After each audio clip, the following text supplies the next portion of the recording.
the way, really, for a rationale for war. We're doing the things we need to say we've done so we can ultimately go to war? Right. Cutting away everything else. Cutting away all the talk, the spin, the rhetoric.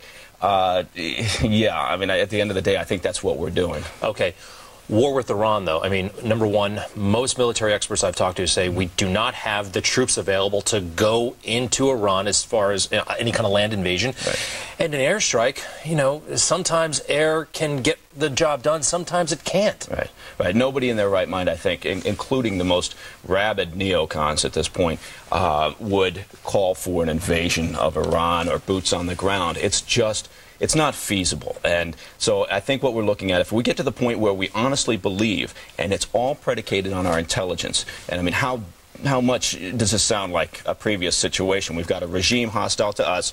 We've got possible concerns over the buildup of weapons of mass destruction. We've got obstructions in the UN in terms of what we would like to see happen, and we may have to take some action. It's all happening all over again. The problem is the same. We have inadequate, insufficient intelligence. Right.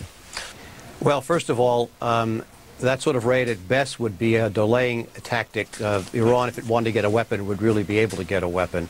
We had this discussion several years ago about North Korea, and in many ways North Korea was even a harder case.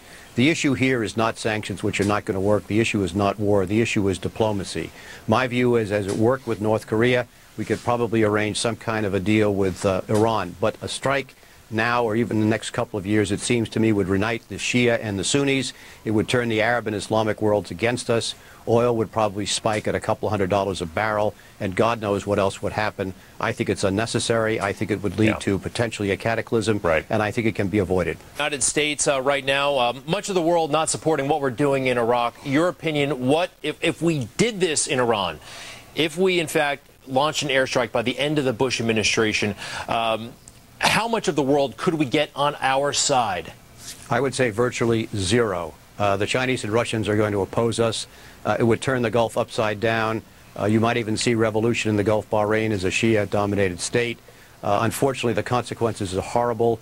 As I said, I think that active diplomacy, if we really were productive, seeing what happened in Korea is the best bet.